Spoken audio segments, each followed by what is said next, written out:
인류 역사상 가장 이상하면서도 또 가장 중요한 재판이 하나 있었어요. 재판관, 피고인, 그리고 고발자까지. 참, 이 재판에 얽힌 모든 사람들의 선택이 오늘날 우리에게도 권력과 진리가 대체 뭔지 아주 깊은 질문을 던지고 있거든요. 자, 한번 상상해 보세요. 동이 막틀 무렵이에요. 아직 어슴푸레한 그 새벽 공기 속에 두 사람이 마주 서 있습니다. 한 명은 너무나 초라한 모습의 죄수, 바로 예수고요. 다른 한 명은 당시 최강대국이었던 로마 제국의 권력을 상징하는 총독, 본디오 빌라도입니다. 바로 이 만남이 정말로 역사의 흐름을 완전히 바꿔놓게 되죠. 근데 말이죠. 이 재판은 처음부터 뭔가 좀 이상해요. 그냥 평범한 재판이라고 하기에는 너무나 깊은 모순들로 가득 차 있었거든요. 이걸 좀 보세요. 진짜 아이러니하지 않나요? 고발자들이 누구냐면 이스라엘의 최고 종교 지도자들이에요. 이 사람들이 지금 무고한 사람을 죽이려고 작당하고 있잖아요.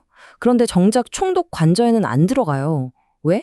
이방인 집에 들어가면 종교적으로 부정해진대요. 아니, 사람 죽일 계획은 괜찮고 관저에 들어가는 건 안 된다? 정말 본질은 다 잃어버리고 껍데기, 그 형식만 붙들고 있는 거죠. 자, 이 이상한 재판은요, 곧바로 아주 핵심적인 대립으로 이어집니다. 빌라도가 드디어 입을 열어서 예수의 왕이라는 그 칭화에 대해서 직접적으로 파고들기 시작하거든요. 생각해보세요. 로마 총독인 빌라도한테 왕이라는 단어는 딱 한 가지 의미밖에 없어요. 바로 로마 황제에게 대항하는 정치적 반역자. 그러니까 빌라도가 네가 유대인의 왕이냐? 이렇게 물은 건 사실 네가 반란군 두목이냐? 이 말하고 똑같은 거였죠. 그런데 여기서 예수의 대답이 빌라도의 예상을 정말 완전히 벗어납니다.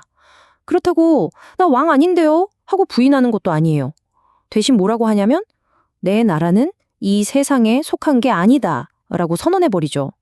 와, 빌라도 입장에서는 이게 도대체 무슨 소리인지 이해할 수가 없는 대답이었을 겁니다. 바로 이 지점에서 두 개의 나라, 두 개의 권력이 아주 극명하게 갈리는 거예요. 우리가 아는 세상의 나라는 어때요? 힘으로, 정복으로, 강압으로 세워지잖아요. 하지만 예수님이 말하는 나라는 사랑, 희생, 그리고 섬김을 기반으로 한다는 겁니다. 이 재판의 가장 큰 핵심적인 충돌 지점이 바로 여기라고 할 수 있겠네요. 자, 그럼 예수의 진짜 목적은 대체 뭐였을까요?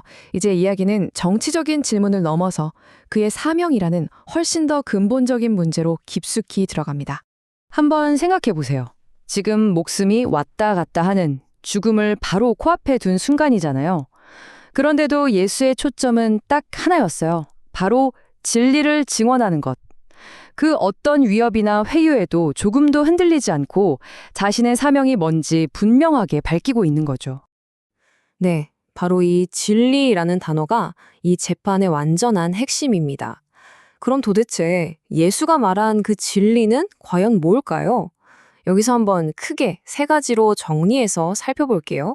예수가 증언하려고 했던 진리의 핵심은 바로 이거예요. 자, 첫째, 이 세상 역사의 진짜 주인은 눈에 보이는 권력자가 아니라 바로 하나님이라는 것. 그리고 둘째, 우리 인간은 스스로를 구원할 수 없는 죄인이라는 사실. 그리고 마지막 셋째는 바로 그런 죄인들을 하나님이 사랑하신다는 것. 이 세 가지입니다.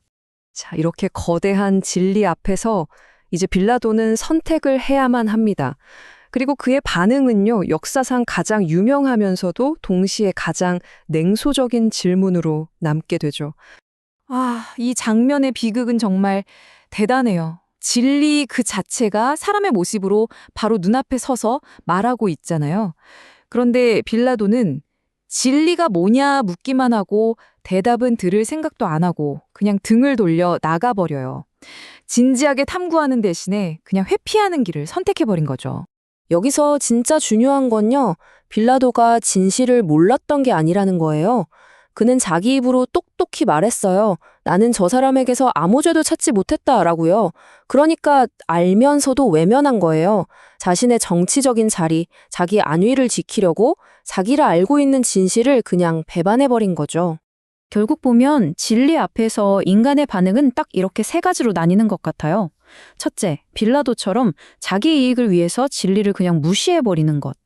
둘째, 종교 지도자들처럼 껍데기만 붙잡고 본질은 거부하는 것.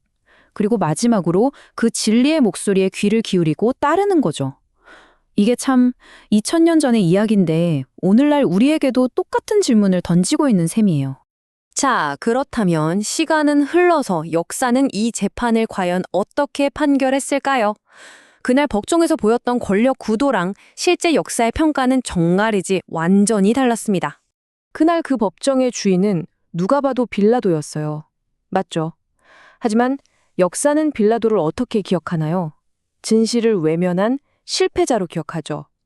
반면에 힘없이 죽임을 당했던 예수는 부활을 통해 자신이 증언했던 그 진리가 옳았음을 몸소 증명해냈고 결국에는 진정한 승리자가 되었습니다.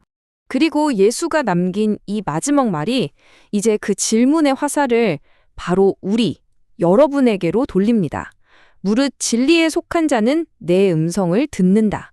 이 말은 결국 진리의 편에 선다는 건 그 목소리를 듣는다는 뜻이거든요. 그래서 이 모든 이야기는 결국 단 하나의 질문으로 돌아오게 됩니다. 여러분은 누구의 목소리를 듣고 계신가요? 세상의 힘과 편리함이 외치는 그 시끄러운 목소리인가요? 아니면 진리의 목소리인가요? 그 답은 아마 오직 여러분 각자의 삶 속에서만 찾을 수 있을 겁니다.